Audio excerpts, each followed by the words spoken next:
तात्या हो तात्या हो तात्या हो योगेश भाऊ स्वतः नाही म्हणता रे ते थोडं इकडे बॅकलाईट हो तात्या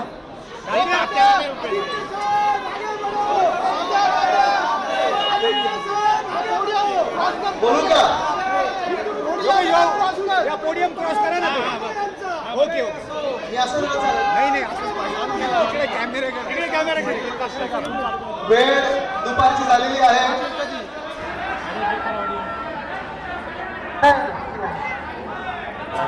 वेळ दुपारची झालेली आहे. सगळ्यांना भूक लागली असेल. बोलू की थांबू? कारण आपल्यापेक्षा जास्ती भूक ही भाजपाला लागलेली आहे. कळलं बोलतात. त्यांना भूक एवढीच लागलेली आहे की आपण महाराष्ट्र गिळतोय कधी आणि बिल्डरांच्या आणि कॉन्ट्रॅक्टरच्या हातात घालतोय कधी, घशात घालतोय कधी, ही भूक त्यांना लागली. आता तुम्ही मला सांगा की ही भूक त्यांना भागू द्यायची आहे की त्यांना भुकेला ठेवायचं हे तुम्ही ठरवायचं. भुकेला ठेवायचं तुम्ही ठरवायचं. कारण ही भूक फार भयानक आहे. ही भूक जी आहे ती महाराष्ट्र संपवणारी भूक आहे. ही भूक आपण पाहत आहोत शहर संपवणारी भूक आहे आणि हीच भूक ही आपल्या देशाला मागे नेणारी भूक आहे. खरं तसं पाहिलं गेलं तर आपण पूर्णपणे सत्ता त्यांच्या हातात दिली होती. 2017 तुम्हाला आठवत असेल, 2014 तुम्हाला आठवत असेल. आज इथे पदाधिकारी मेळावा सगळा जो आपला होत आहे तो ह्याच कारणामुळे होत आहे की जी स्वप्न आपल्याला दाखवली गेली होती भाजपकडून, तर एक तरी स्वप्न हे पूर्ण झाले का ह्याचं उत्तर तुम्ही मला द्या. झाले? चला पहिल्यापासून सुरू करूया आपण. 2014 काय काय वाटते आपल्याला? ते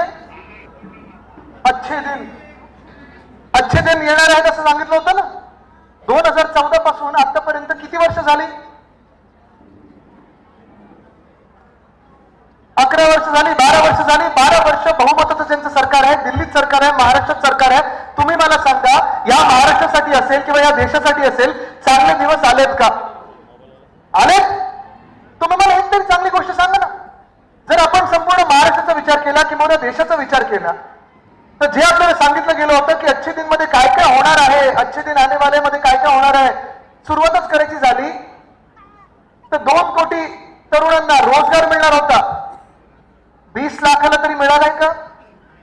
मिळालं? उलट बेरोजगारी वाढत चाललेली आहे. रुपया डॉलरच्या बरोबरीला येणार होता, एकाला 1 होणार होता. आज कितीला पोचले रुपया? 90, 92, 95. म्हणजे जे आपले तरुण मुलं मुली आहेत जे बाहेर शिकायला जातात, मध्यम वर्गातून येतात, ते बिचारे जेव्हा बाहेर शिकायला जातात तेव्हा रुपयामध्ये जेव्हा तिथे डॉलरमध्ये कन्व्हर्जन होतं, भारी कोणावर पडतंय? तर ह्या लोकांवर पडते, आपल्या तरुणांवर पडत आहे.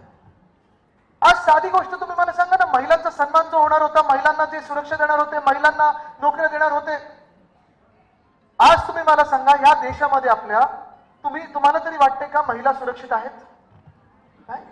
म्हणजे आपली जंगलं सुरक्षित नाहीत, आपल्या तरुणांना रोजगार मिळत नाहीये, कुठेही उद्योगधंदा वाढत नाहीये, आपली शहरं काही सुधारत नाहीयेत, महिला सुरक्षित नाहीयेत.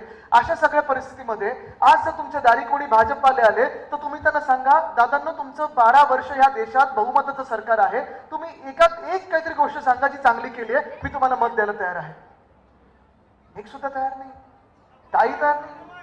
बोलणार त्याच्यावर, येणारच आहे. आत्ता तिथेच जाऊन आलो मी. पण आज महाराष्ट्रामध्ये आपण पाहतोय, दादा थोडं बसा ना, खूप फ्लॅश झाले आता, बसून घ्या. आज महाराष्ट्रामध्ये आपण पाहतोय मंत्री असतील, मुख्यमंत्री असतील, घटनाबाह्य मुख्यमंत्री उपमुख्यमंत्री असतील, घरा सगळीकडे फिरत आहेत. या आत्ताच्या निवडणुकीमध्ये पैशाचं वाटप जेवढं झाला, बॅगा घेऊन फिरतात, सगळं काही झालंय. मंत्री माजलेले आहेत, मुख्यमंत्र्यांना संवेदनशीलता नाहीये. जिथे बघतोय आपण कायदा सुव्यवस्थेचे ज्या चिंधडे उडवलेले आहेत. आणि अशा परिस्थितीमध्ये आपल्या 29 शहरांनी, मग मुंबई आलं, पुणे आलं, ठाणे आलं, कल्याण डोंबिवली आलं, नाशिक आलं, नागपूर, सोलापूर, कोल्हापूर, वसई विरार, या सगळ्या शहरांनी भाजपला मतदान का करायचं हा जर प्रश्न आपण उपस्थित केला तर हा प्रश्न गैर आहे का? नाही. आता फरक बघा, दोन पक्षांमधला फरक बघा. 16 डिसेंबरला मी मुंबईमध्ये वरळी इथे डोम मध्ये कार्यक्रम घेतला होता. टीव्हीवर पाहिला का तुम्ही? पूर्ण महाराष्ट्रात पाहिला, देशभरात तो कार्यक्रम गेला होता. कारण त्याच्यात मी एकच दाखवत होतो, कोणावरही टीका केली नाही, भाजपवर टीका केली नाही, कुठच्याही पक्षावर टीका केली नाही. मी फक्त आणि फक्त मुंबई महानगरपालिकेमध्ये 1997 पासून 2022 पर्यंत शिवसेना उद्धव बाळासाहेब ठाकरे पक्षांनी काय काम केलेलं आहे हे आपण दाखवलं आणि अभिमानाने सांगितलं की होय आम्ही करून दाखवलं. आणि त्याचबद्दल मी भाजपला विचारलं, तुम्ही आता, आम्ही तर हे 25 वर्ष मुंबई महानगरपालिकेत सत्तेत होतो, महापौर आमचा होता, त्या 25 वर्षातून 20 वर्ष चला भाजप देखील आमच्या सोबत होती. वेगळ्या वेगळ्या ज्या कमिटी असतात, इम्प्रुव्हमेंट कमिटी, स्थायी समिती, झाडांची कमिटी असते, हे सगळ्या कमिटीवर आमचं काम होतं. ते आम्ही अभिमानाने सांगू शकतो, मोठ्या होर्डिंगवर लावू शकतो, स्क्रीनवर दाखवू शकतो की होय हे काम आम्ही करून दाखवलं होतं.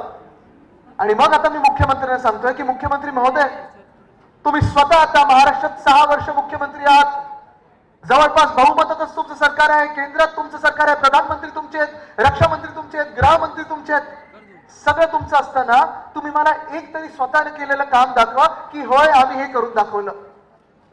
पण असं काहीच नाहीये. आता इकडचंच तर पहा ना, नाशिक मधलंच पहा. तुम्ही मला सांगा, हे दादा जरा फोटोग्राफर थोडे बसा नाही, ते फ्लॅश खूप उडतात. तुम्ही मला सांगा 2017 मध्ये बहुमत कोणाचं आलं? सत्ता कोणाची होती? 2017 मध्ये महापौर कोणाचं होतं इथे? बीजेपीचं होतं ना. ठीक आहे. आता तुम्ही मला सांगा, मुख्यमंत्री तेव्हा कोणाचे होते? भाजपचे होते की नव्हते? होते. महापौर कोणाचे होते? भाजपचे होते की नव्हते? इथे येऊन मी नाशिकला दत्तक घेतोय असं उपकार करतात असं येऊन सांगितलं होतं कोणी?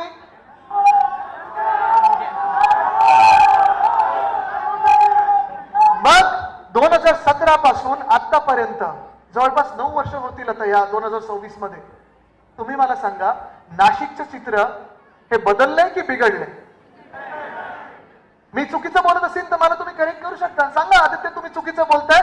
नाशिक एकदम कुठच्या कुठे गेलंय, वॉशिंग्टनच्या बाजूला तर नाशिक आलेलं आहे. झालंय का असं? नाही झालं. आपले जे मूलभूत जे प्रश्न आहेत, जे नाशिककरांचे प्रश्न आहेत, त्याच्यावर लक्ष देणं गरजेचं आहे. हे मी तुम्हाला का सांगतो? कारण आज आपण पक्षाचे पदाधिकारी असू, कार्यकर्ते असू, जेव्हा आपण प्रचाराला जाऊ, घरोघरी जाऊ, तेव्हा भाजप येईल आता आणि त्यांचं इकडून तिकडून जे कार्पेट बॉम्बिंग सुरू करतात ना, भलते सगळ्या प्रश्नांमध्ये हात घालतील. ते भाजपच्या प्रश्नांमध्ये हात घालेल, ते येऊन हिंदुत्वावर बोलेल, जातीय तेढ निर्माण करेल, धार्मिक तेढ निर्माण करेल, समाजामध्ये भांडण निर्माण करण्याचा प्रयत्न करेल, भाषणामध्ये मराठी अमराठी वाद निर्माण करण्याचा प्रयत्न करेल. भाजपला तुम्ही एवढंच विचारलं पाहिजे आणि सांगितलं पाहिजे की हे सगळं बाजूला ठेवा, मुद्द्याचा बोला, नाशिकचा बोला, नाशिककरांचा बोला. एवढी वर्ष तुमच्या हातात सत्ता असून, एवढे वर्ष तुमच्या हातात ताकद असून, पैसा असून, सगळं काही असून जर उधळपट्टी तुम्ही जर निवडणुकांमध्ये करत असाल तर थोडासा पैसा असेल, थोडासा फंड असेल, थोडंसं लक्ष असेल, तुम्ही जे सांगता ना की आम्ही दत्तक घेणार, दत्तक घेणार, दत्तक घेतलं होतं, हे उपकार नका करू. तुमचं कर्तव्य आहे, मुख्यमंत्री म्हणून जे तुम्ही काम केलं पाहिजे, महापौर म्हणून जे तुम्ही काम केलं पाहिजे ते न करता सगळं तुमचं लक्ष हे राजकारणावर असतं, पक्ष फोडण्यावर असतं, सगळी मंडळी गोळा करण्यात असतं, पैसे वाटपत असतं. मग तुम्ही राजकारण सोडून समाजकारण कधी करणार आणि शासन कधी चालवणार? उपस्थित हाच होता. काल परवाकडे ज्या बातम्या पाहिल्या मी, सगळ्यांकडून इन्कमिंग चालू आहे, इन्कमिंग चालू आहे. ठीक आहे, इन्कमिंग चालू असेल भाजपमध्ये, पण एक तुम्हाला सांगतो, जेवढं इन्कमिंग तिथे होईल तेवढं इथे आपल्या प्रामाणिक कार्यकर्त्यांना संधी दिली जाईल.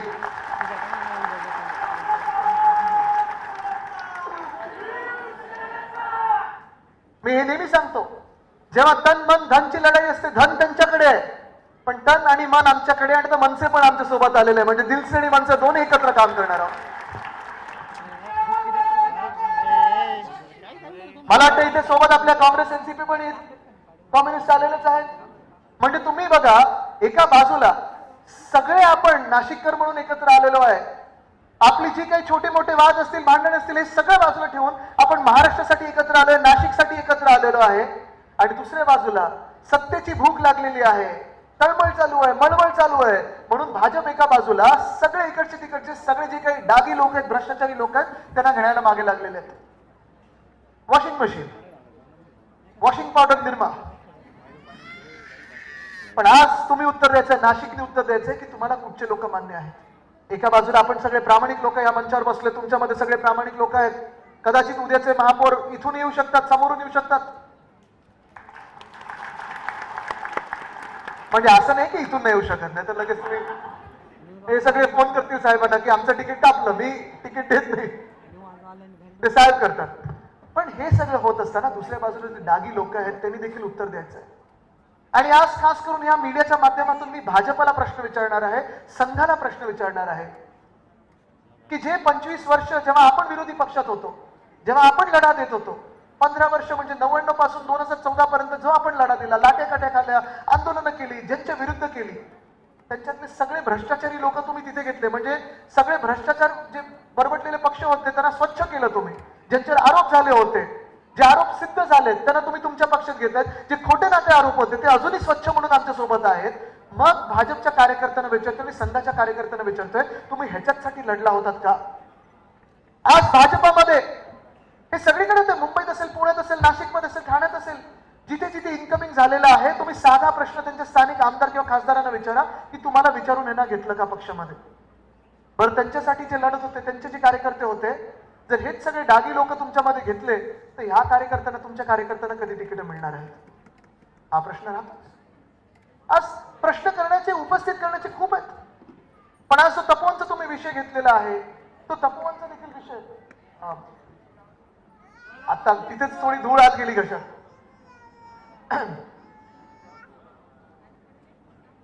मला तुम्ही सांगा, तपोवन तुम्ही किती लोक जाऊन आलात तपोवन मध्ये? सगळे जाऊन आले?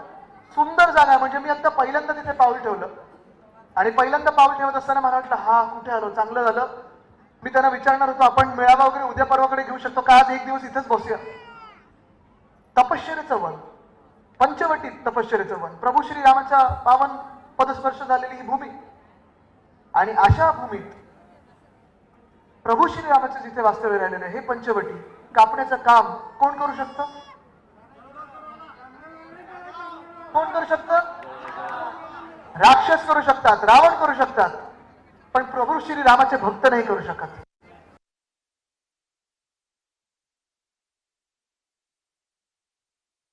आहे तुमच्या मनात जर असतं तर तपोवन तुम्ही कापलं.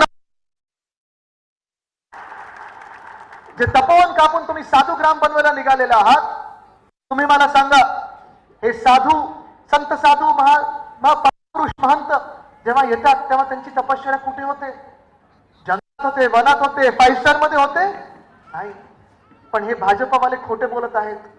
भाजपवाले साधू ग्रामाच्या नावाखालती एक त्यांचे व्हिडिओ कुठेतरी, ठक्कर बिल्डर म्हणून कोणतरी आहे ते, त्यांनी तो व्हिडिओ व्हायरल केला होता. मुख्यमंत्र्यांना ते सांगतायत की तपोवनला आपण येलो झोन मध्ये आणू, साधू ग्राम बनवू.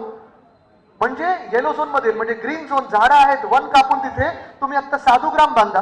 साधूग्राम बांधल्यानंतर, कुंभमेळा झाल्यानंतर तिथे बिल्डरांच्या घशात ते टाकायला मोकळे. तुम्हाला वाटतं हा त्यांचा धर्म आहे? तुम्हाला वाटतं हे खरं त्यांचं हिंदुत्व आहे? तुम्हाला वाटतं ही खरी तपश्चर्या आहे?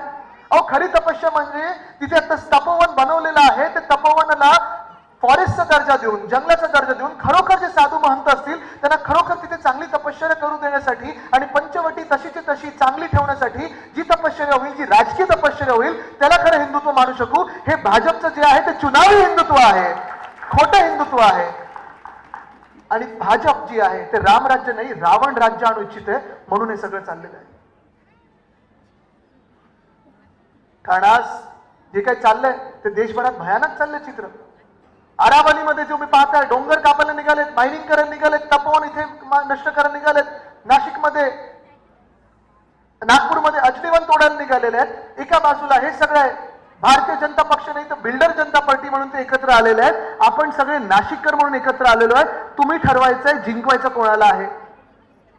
आज इथे खूप मोठ्या संख्येत महिला उपस्थित आहेत. वाटतं तिथे पण आहेत, कॅमेराच्या मागे पण बसलेत. जवळपास 60% महिला आहेत तिथे. इथे आहे, तिथे पलीकडच्या शेडमध्ये बसलेले आहेत.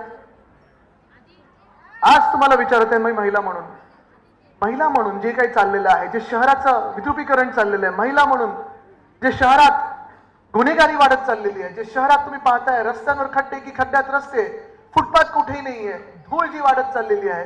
तुम्हाला वाटतं का की तुम्ही किंवा तुमची पुढची पिढी अशा शहरांमध्ये राहू शकते का? म्हणजे एका बाजूला तुम्ही पाहता की जिथे आता उन्हावमध्ये तुम्हाला आठवत असेल 2017 मध्ये एक बलात्कार झाला आणि त्या बलात्कारानंतर तिकडे भाजपचे जे आमदार होते कुलदीप सेंगर, त्यांच्यावर गुन्हा दाखल झाला, चौकशी झाली आणि त्यांना गुन्हेगार ठरवलं गेलं. नुसतं अक्यूज नाही तर कॉन्व्हिक्ट, गिल्टी ठरवलं गेलं की ह्यानीच रेप केला. त्या मुलीने देखील सांगितलं की होय ह्यानीच रेप केला, त्याच्यानंतर गँगरेप केला, त्याला जेलची शिक्षा झाली, जन्मठेप झाली. पण भाजपचा आमदार होता म्हणून ज्या माणसाला फासावर चढवायला पाहिजे होतं त्या माणसाला परवा बेल मिळालेली आहे. तर या माणसाने फक्त म्हणजे रेप केला, कोणाचा बलात्कार केला तर फासावर चढवलंच पाहिजे, पण तेवढंच नाही केलं. आता वडिलांना त्यांनी ज्युडिशियल कस्टडीमध्ये मारून टाकलं, त्याच मुलीच्या वडिलांना. त्या मुलीच्या परिवाराला एका गाडीचा ऍक्सिडेंट घडवून आणला आणि त्या परिवाराला मारून टाकलं. परवाकडे तिची आई आणि ती बिचारी जेव्हा ह्याला बेल मिळाली, या घाणेरड्या राक्षसाला ज्याला फाशीवर चढवायला पाहिजे होती बेल मिळाली, तेव्हा भाजपचे लोक जाऊन त्याला हार घालत होते, हार तुरे घालत होते, त्याची ओवाळणी करत होते. आणि हिची आई आणि ही जेव्हा बिचारी रस्त्यावर आंदोलन करायला आली तेव्हा पोलिसांनी उचलून हिनं फेकून दिला आत. असं सरकार तुम्हाला भाजपचं मान्य आहे का? ते जंगलराजच झालं. म्हणजे ते जे बोलतात ना जंगलराज बिहारमध्ये होतं, तसं नाहीये. भाजपाच्याच राज्यात जंगलराज होतं. बिल्किस बानो सोबत काय झालं? तिच्या 3 वर्षाच्या मुलाला डोळ्यासमोर चिडून टाकलं होतं, तिच्या परिवाराला मारून टाकलं होतं आणि तिच्या देखील बलात्काराला जेव्हा तो जेलमधून बाहेर आला त्याला हार घातले, तुरे घातले. असे हे भाजपवाले हे महिलांना मान्य आहेत का? म्हणजे लाडकी बहीण मधून मध्ये मुख्यमंत्री चिडले होते अधिवेशन, मी पाहिलं की तुम्ही लाडकी बहीणवर सतत बोलू नका, लाडकी बहीणवर सतत बोलू नका. ओ लाडकी बहीणवर बोलणार आम्ही, कारण तुम्ही पहिल्यांदा सांगितलं होतं लाडकी बहीण मध्ये की 2100 रुपये आम्ही देऊ, सांगितलं होतं की नव्हतं? म्हणजे तुम्ही तिथे तर खोटं बोललाच, पण ज्या तुम्ही लाडक्या बहिणी म्हणून फसवतात ज्या बहिणींना, त्यांची सुरक्षा तरी तुम्ही कायम ठेवा. पण एक भयानक चित्र आपल्या डोळ्यासमोर येते. म्हणजे शेतकरी आत्महत्या करत चाललेले आहेत. तिकडच्या शेतकरी महिलांचे जे कुंकू आहे ते पुसत चाललेले आहे, पण तिथे कर्जमाफी करत नाही.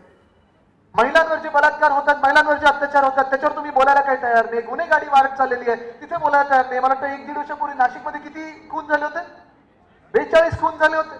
त्याच्यावर तुम्ही काही गृहमंत्री म्हणून बोलायला तयार नाही आहात. नवीन कुठचा उद्योगधंदा आपल्या राज्यात येत नाही, गुंतवणूक येत नाही, त्याच्यावर बोलायला काही तयार नाही आहात. 3 वर्ष आपली शहरं भयानक होत चाललेले, वाटोळं करत चालले तुम्ही, त्याच्यावर बोलायला काही तयार नाही आहात. आणि मग बोलायचं कशावर? तर नाही आम्ही धर्मावर बोलू, आम्ही समाजावर बोलू, आम्ही भाषेवर बोलू. कशासाठी?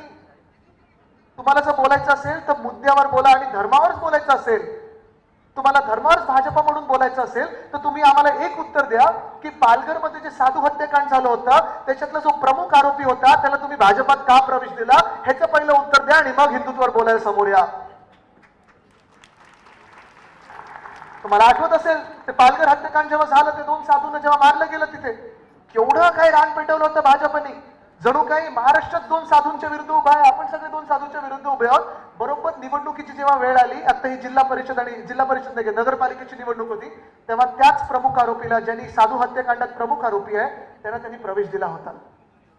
म्हणजे खोटं बोलत राहायचं, रेटून बोलायचं, खोटं बोलायचं, रेटून बोलायचं आणि ह्या खोट्यावर दंगली निर्माण करायचं, सगळं काही करायचं आणि जिंकून आणण्याचा प्रयत्न करायचा. आज तुम्ही ठरवायचं आहे आपलं जे नाशिक मधलं वातावरण आहे ते भाजपच्या हातात देऊन बिल्डर कॉन्ट्रॅक्टरांचा करायचं आहे, बिघडून टाकायचं आहे, जाती आणि धार्मिक करून टाकायचं आहे की आपल्या भवितव्याला निवडायचं आहे, हे तुम्ही ठरवायचं आहे.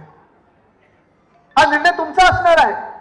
अनेक सभा पुढे होतील, बोलण्यासारखे विषय खूप आहेत. आत्ताच मी पाहत होतो इकडच्या बसेस देखील, जे मी सतत सांगत होतो, म्हणजे त्यावेळी मुख्यमंत्री बोलले होते की आम्ही नियो मेट्रो आणू. आले का? एक तरी खांब लागलाय का? IT पार्क येणार होतं, एक तरी कम्प्युटर बसलाय का? रस्ते सुधारणार होते, एक तरी खड्डा बुजलाय का? आणि जे मी सातत्याने बोलत होतो की नाशिकवर आमचं प्रेम आहे, ते प्रेम आहे ते ह्या नाशिककरांवर आहे, नाशिकच्या बिल्डर आणि कॉन्ट्रॅक्टरवर नाहीये. हा फरक आपल्यामध्ये आणि भाजपामध्ये आहे. विषय खूप आहेत बोलण्यासाठी. ज्या मी बस बोलत होतो, भाजपने प्रायव्हेट बसेस आणल्यात, त्यांचाच कोणतरी कॉन्ट्रॅक्टर असेल. मी सांगतोय महानगरपालिकेच्या बसेस द्या. पण जे जे मुंबईमध्ये आपण करून दाखवलं ते देखील मला पुन्हा एकदा नाशिकमध्ये करून दाखवायचं आहे. विषय अनेक येतील, वचननाम्यात येतील, पण मी आता गाडीत सांगत होतो, आपले जिल्हा प्रमुख आणि आम्ही नाना बसलो होतो, माझी स्वप्न ह्या शहरासाठी 2-3 आहेतच, बाकीची तर खूप करण्यासारखी कामं आहेत. पण ह्या नाशिक महानगरपालिकेचं, जसं मुंबईमध्ये उद्धव साहेबांनी महानगरपालिकेचं स्वतः महानगरपालिकेचं 4 मेडिकल कॉलेजेस आणलेले आहेत, तसं मला नाशिक महानगरपालिकेचं कमीत कमी 1 मेडिकल कॉलेज पुढच्या 5 वर्षात करून दाखवायचं आहे. स्वस्त आणि मस्त आरोग्य सेवा ही नाशिकमध्ये आलीच पाहिजे. हे सगळे मोठे मोठे नेते येतात, सगळं काही सांगून जातील. मी पुन्हा एकदा त्यांना सांगतो, मुद्द्याचं बोला, नाशिक प्रेमाचं बोला, बाकीचं काही बोलू नका. जसं मुंबईमध्ये महानगरपालिकेची शाळा विनामूल्य आहे, 8 की 9 भाषांमध्ये शिकवलं जातं. मराठी अनिवार्य आहे, पण मराठी आहे, इंग्लिश आहे, सेमी इंग्लिश आहे, हिंदी आहे, गुजराती आहे, उर्दू आहे, तमिळ आहे, तेलुगू आहे, कन्नड आहे. 3.25 लाख विद्यार्थी ह्या शाळांमध्ये शिकतात. जी गलटी 30-30 हजार विद्यार्थी ज्याची गलटी लागली होती, हे चित्र सुधारून आपण डिजिटल क्लासरूम आणले, चांगल्या शाळा बनवल्या, IB, ICSE, CBSE ह्या शाळा आणल्या, विनामूल्य आणल्या. म्हणजे मुलांचं भवितव्य, मुलींचं भवितव्य पक्क करतोय आपण. असं मला शाळा या नाशिकमध्ये प्रत्येक वॉर्डात आणायच्या, ह्याच्यासाठी मी तुमच्याकडे आलेलो आहे. तपोवन वाचवायचंच आहे, पण अशी वनं आपल्याला वाढवायची आहेत, मोकळ्या जागा असतील, मोकळी उद्यान असतील, तिथे तुम्ही आरामात जाऊन बसू शकाल, आनंद घेऊ शकाल, मोकळा श्वास घेऊ शकाल, अशी उद्यान आपल्याला करायची आहेत. म्हणून मी तुमच्याकडे आलोय, तुमचं साथ आणि तुमचे आशीर्वाद घ्यायला आलेलो आहे. जशी BSc, मुंबईमध्ये BSc 25 वर्ष ताफा आपला BScचा जवळपास 3,000 होता, मला 10,000 पर्यंत न्यायचा होता. आणि पुन्हा एकदा मुंबई जिंकल्यानंतर मी BScच्या बसेस आहेत ते 10,000 पण देणार. महिलांसाठी विनामूल्य बसेस असतील, 5, 10, 15 आणि 20 रुपयामध्ये जे आपण भाडं केलं होतं, फ्लॅट फेअर, 5 किलोमीटर जायचे 5 रुपयात, 10 किलोमीटर जायचे 10 रुपयात, 15 किलोमीटर जायचे 15 रुपयात, आणि 20 किलोमीटर म्हणजे 15 किलोमीटर जास्ती जायचं असेल तर 20 रुपयात तुम्ही कुठेही AC बसेस घेऊन जाऊ शकत होता. अशी बस सेवा आहे नाशिकमध्ये, ती मला आणायची आहे. ह्याच्यासाठी मी तुमच्याकडे आलोय. तुम्ही आशीर्वाद मला देणार की नाही? जे कर आपण एक साधारणपणे आपल्या शहरांमध्ये जे राहतात त्यांना आपण कर लावतोच, मुंबईकर, पुणेकर, नाशिककर, नागपूरकर. भाजपाने बरोबर तो कर बघितलेला आहे, कर वाढवत चाललेत. पण मुंबई, पुणे, नाशिक, ठाणे सुधारत नाही, नुसतं कर वाढवत जातात. पण खासदार साहेब, आपल्याला शहरातले कर आटोक्यात आणायचे आहेत आणि शहर चांगलं करायचं आहे. ह्याच्यासाठी मी इथे आलेलो आहे. तुम्ही मला आशीर्वाद देणार की नाही? निवडणुकीचे दिवस जवळ आलेले आहेत. परिवर्तन आपण घडवणार म्हणजे घडवणार, हे ठरलेलं आहेच आपलं. पण 2-3 साधे प्रश्न आहेत मला. तुम्ही मला सांगा, जर आपल्याला परिवर्तन घडवायचं असेल आणि चांगलं शासन, चांगलं सरकार आपल्याला या शहरात आणायचं असेल, तर परिवर्तनाचा दिवस कुठचा असेल? इथे वेगळी नाहीये ना. जानेवारीला मतदान कधी आहे आणि विजयाचा दिवस कधी आहे? बरं, हे सगळं होत असताना, बसून घ्या, कोणी उठू नका. हे सगळं होत असताना आपलं चिन्ह परिवर्तनाचं कुठचं असणार आहे? जरा मशालवरती ज्यांच्या ज्यांच्या हातात ते करून दाखवा. आणि हे हात मशाल पकडणार आहेत ते पण जरा वरती करून दाखवा. ही ताकद बघा, ही मशालीची ताकद आहे. आणि लवकरच ही गोड बातमी तुम्हाला युतीची ऐकायची आहे, ती देखील आपण ऐकवणार आहोत. अंतिम टप्प्यात आहे. मला वाटतं पुढच्या 24 तासात मशाल असेल, इंजिन असेल, हात असेल, तुतारी असेल, हे सगळे चिन्ह जी आपली असतील ती घरोघरी पोहोचल्याशिवाय थांबायची नाही आहेत. कारण 2 भाऊ एकत्र आलेले आहेत, 2 ताकदी एकत्र आलेल्या आहेत. पण ही ताकद जेव्हा जनतेची एकत्र येईल तेव्हा भाजपला जे रावणाचं राज्य नाशिकमध्ये आणायचं आहे, पंचवटीमध्ये आणायचं आहे, तपोवनमध्ये आणायचं आहे, ते पळवून लावून पुन्हा एकदा आपल्याला प्रभू श्री रामाचं राज्य इथे आणायचं आहे. तयार आहात? तयार आहात? तयार आहात? जिंकायला तयार आहात? पुढच्या लढाईला तयार आहात? कारण आश्वासनं ही खूप दिली जातील. इथे इच्छुक आहेत मला माहिती आहे, पण इच्छुकांनी पण ठरवायचं आहे, आश्वासनाला बळी पडायचं आहे की प्रामाणिकपणे सोबत राहायचं आहे. ठरवलं का तुम्ही? इथे जनतेमध्ये देखील भाजपा पैशाचं वाटप करेल, पैशाचा पूर आणेल, पण हे 2 दिवसाचे पैसे वाटणार आणि पुढचे 5 वर्ष अंधारात घालवणार. तुम्ही ठरवायचंय कोणाला तुम्ही मतदान करणार आहात. कार्यकर्ते म्हणून, पदाधिकारी म्हणून तुम्ही ठरवायचं आहे. त्यांना ताकद दाखवायची की नाही, त्यांना हद्दपार करायचंय की नाही, आणि आपला महापौर बसवायचाय की नाही. नाशिकवर प्रेम करणारा महापौर पाहिजे की दिल्ली समोर झुकणारा महापौर पाहिजे, हे तुम्ही ठरवायचंय. आणि जर ठरवलं असालच तर आजपासून घरोघरी जाऊन प्रचार करा. दिवस फार कमी आहेत, परिवर्तन घडवायचं असेल तर प्रत्येक दिवस, प्रत्येक क्षण, प्रत्येक तास आपल्याला घरोघरी जाऊन प्रचार करायला लागेल आणि प्रामाणिक जनतेला सोबत घेऊन 16 तारखेला विजय मिरवणूक काढायला लागेल. धन्यवाद. जय हिंद, जय महाराष्ट्र, वंदे मातरम.